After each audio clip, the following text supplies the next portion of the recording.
got to WWE. And I love seeing people that I watch on TV get played by an actor counterpart. So it should be interesting to see what happens with this Hulk Hogan biopic. I hope we get some more wrestling superstars in there being played by other actors. Macho Man Randy Savage, how can you not include him in a Hulk Hogan biopic? Their careers were so intertwined. Ultimate Warrior, Bret Hart, Shawn Michaels, just getting all those wrestlers in here, someone's got to play Vince McMahon. He's got to be in this movie. And it would only make sense for Bradley Cooper to play the role. The more I talk about it, the more I become fascinated with this idea of the pandemonium Vince McMahon biopic being intertwined with this Hulk Hogan biopic. And yeah, I'm very excited. I hope this movie gets lifted off the ground. Still don't see it with Chris Hemsworth right away, but I'm not someone that's going to bash him based on just before we even get into anything, just based on looks alone. But speaking of people bashing an actor fulfilling a role before it's even confirmed, great segue there on my part, Armie Hammer. I mean, what do we got to say about him? A few days ago, it came out that he was in final talks to play Batman in the Matt Reeves Batman biopic. I'm stuck to this biopic word. It's not a biopic. Batman is not a real person playing Batman in the Matt Reeves film. And now I'm going to read a little bit from IndieWire.com, and it reads as follows. Slow down, Internet. A widespread rumor that Armie Hammer is the leading contender to play Bruce Wayne / Batman in Matt Reeves' upcoming Warner Brothers tentpole, The Batman, has been denied by the actor himself. Speaking to Yahoo Movies UK, during the European press tour for On the Basis of Sex, Hammer was asked about the rumor. No one who can actually give me the job has asked me if I'm interested, Hammer said. I don't even know if they are done. They are still working on the script. The Hammer as Batman rumor went viral February 18th after a report titled Armie Hammer is in final talks to be the Batman was published as an exclusive by Revenge of the Fans. The website reported it had received word that Warner Brothers and Armie Hammer had entered advanced talks about him being the star of Matt Reeves' upcoming tentpole. The Batman casting has been one of the biggest question marks for the DCEU now that Ben Affleck has stepped down from playing the role after Batman v Superman: Dawn of Justice and Justice League. All right, so a classic case of low-key site getting a headline and people getting carried away with it. We see this all the time. We saw this not too long ago with the rumored Star Wars Episode 9 title. We saw it with, speaking of Batman v Superman, when there was Batman v Superman was Dawn of Justice was part 1 and Enter the Night was part 2, a fake picture that went around. We saw it with a Spider-Man Homecoming or Avengers Age of Ultron after credit scene with Spider-Man and the guy washing the window. We see this all the time. And so I don't know why people continue to buy into stuff like this when it's not reported by a big news site like Collider, like The Hollywood Reporter, like IndieWire. Yeah, it makes no sense to me. And Armie Hammer, just to talk about him, the prospect of him as Batman, I think it could work. But I don't know if Armie Hammer is the movie star to take on this franchise. I think looking at him, he fits the mold of what we expect Bruce Wayne to look like. I think he's got like the jawline to play Batman, which is really one of the only facial characteristics you need to play Batman, not Bruce Wayne. But yeah, I just don't know about Armie Hammer. I think he's a talented actor. I think he was good in The Man from U.N.C.L.E. with Henry Cavill, Superman, which, I mean, if we're going to go off their chemistry, I guess he was good there. And he, fun fact, was signed on to play Batman when George Miller, the director of Mad Max Fury Road, was going to make a Justice League movie. He was cast, he was in the script, and yeah, that project never got off the ground past the scripting phase and casting phase.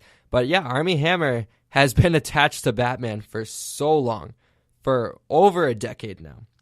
And so we've seen the Batman go from Christian Bale to Ben Affleck now, and yeah, it's really just a bit of a mess. I like that they're kind of starting from scratch and casting and writing the script and all that, but yeah, I don't know if I fully want Armie Hammer in this role. It's hard to tell. Some of the casting rumors I saw, some people that could fit the role, Richard Madden. People know him from Game of Thrones as one of the Stark brothers, Robb Stark. I think he would be a fantastic Bruce Wayne Batman, and one of those TV stars getting that mainstream movie franchise to finally get them into the forefront of Hollywood. I think that would be a great role for him.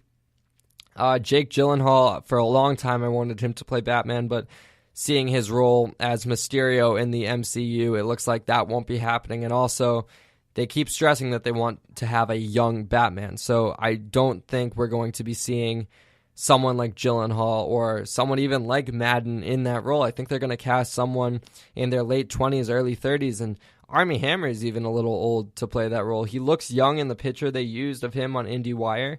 So maybe he could fulfill. But honestly, I don't know. This whole situation is a mess.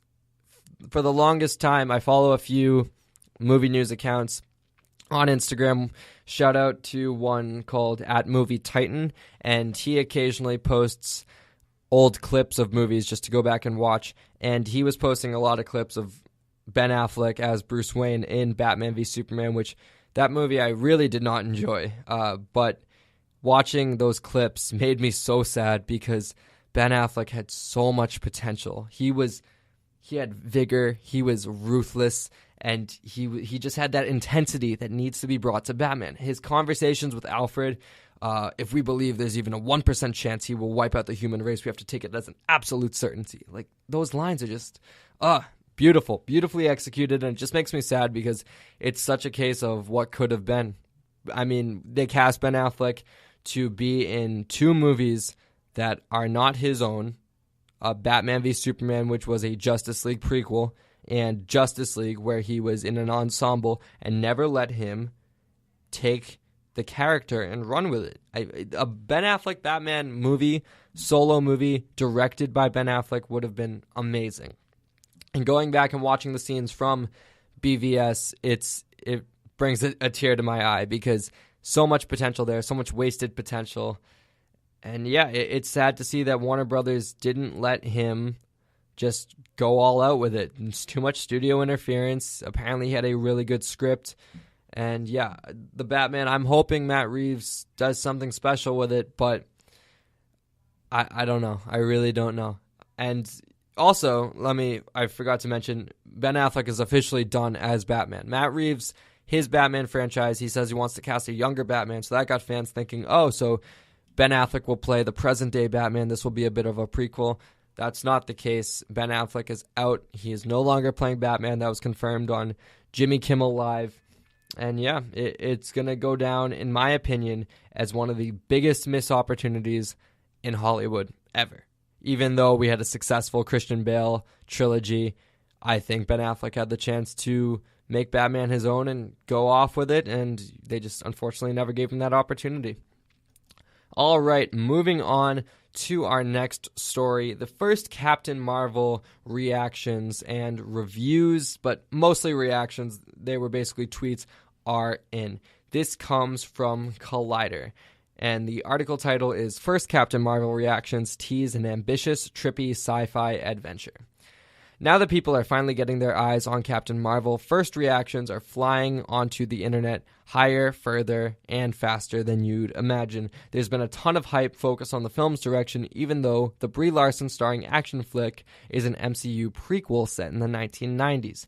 It is also the last stop between the Earth-snapping cliffhanger in Avengers Infinity War and the upcoming Avengers Endgame. All right, just going to read you guys a couple reactions here. @Mike Ryan says, Captain Marvel isn't what I expected based on marketing. It's pretty much an all-in cosmic space movie. Also, it's a lot weirder than I expected. Ben Mendelsohn is awesome as Talos. Eric Davis says, Captain Marvel has a great 90s sci-fi vibe with a tone unlike any other Marvel movie, really. It's retro, it's trippy, mysterious, and dorky. It's funny in surprising places and badass in all the right places. It remains entertaining because it's always changing. It's got the right stuff. Anna Klassen says, lots of fun Easter eggs in Captain Marvel that link to the history and other films of the MCU. Watch closely. Drew Taylor says, really loved Captain Marvel. It's a little wobbly at times, but only because it's so ambitious. It's beautifully constructed, hilarious, and offers tons of surprises. Brie Larson obviously rules, but Ben Mendelsohn is the surprise MVP. Stephen Weintraub from Collider, also known as Frosty, says, Captain Marvel is a welcome addition to the MCU. The movie is really well done with some great moments. Ben Mendelsohn steals almost every scene he's in. Brie Larson literally shines in the role. So ready for Avengers Endgame. I'll read one more. Collider's Perry Nemiroff says, the future of the MCU gets even brighter, adding Captain Marvel to the mix. Really fell for Brie Larson's sass, strength, and energy in the role. Same with Lashana Lynch too. Ben Mendelsohn is A+ casting as Talos, and yes, Goose is a scene stealer. Second viewing can't come soon enough. All right, I read a bunch of reactions there, and I'm very excited based on those reactions. For a few episodes now, whenever we reference Captain Marvel, me and Mike more so is more optimistic. I thought the marketing campaign was a bit dreadful. I thought a lot of the scenes they showed with Brie Larson as Captain Marvel seemed uninspired, unmotivated. She didn't seem like she had that kind of aggression needed to play Captain Marvel, as we've seen some of the other women of the MCU with Scarlett Johansson as Black Widow. She brings a bit of an intensity to the role. Even more recently with as Valkyrie, why is her name escaping me? Tessa Thompson as Valkyrie. She was amazing in Thor Ragnarok, one of the highlights of that movie. So I was a bit worried going into this movie. Obviously, I have not seen it yet, so I'm not going to make any judgments based on some critic reactions. But a lot of these are very positive, and I'm very excited to go see this movie now. Perry Nemiroff saying second viewing can't come soon enough.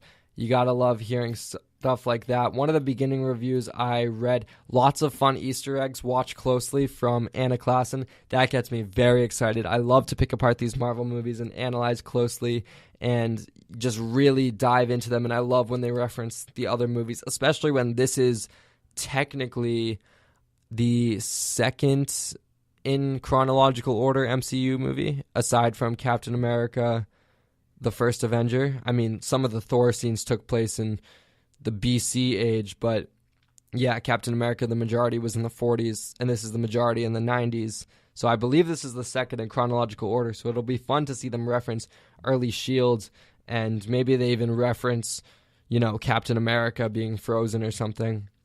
And yeah, Mike Ryan saying Captain Marvel isn't what I expected based on marketing. I love hearing that because, like I said, I did not fall in love with the marketing campaign. I thought the trailers were pretty lackluster and pretty lame, not going to lie. I thought a lot of the beats looked like a typical Marvel movie, and I thought we were just going to see a shot-for-shot, step-by-step Marvel template executed on the big screen yet again, and that had nothing to do with the fact that Captain Marvel is a female superhero. I just thought it was going to follow the same beats as Iron Man, as Doctor Strange, as we've seen so many times, and I'm glad to see that this is different. I'm glad to see that they call this movie ambitious, because a lot of Marvel movies haven't been taking those risks. And yeah, those reactions only get me more excited to see it. How could they not? Captain Marvel, it hits theaters March 8th. And yeah, you can bet that we will be covering that movie on this show. All right, moving on to our next story, revolves around the Oscars. Okay, where do we start? The Oscars have been a mess.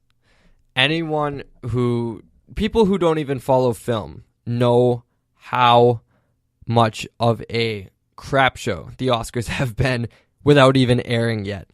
We saw this 2 years ago when they failed to read the correct Best Picture winner on time. Last year's show was all right. This year, show has not even taken place, and I cannot count the amount of flubs on my fingers. I'm just going to read this bit here from The Wrap. And it reads as follows. Following widespread backlash from across Hollywood, the Film Academy has canceled plans to cut 4 key awards from the live Oscars telecast and now will present all 24 of the major categories live without edits. The Academy said in a statement, the Academy has heard the feedback from its membership regarding the Oscar presentation of 4 awards. cinematography, film editing, live action short, and makeup and hairstyling. All Academy Awards will be presented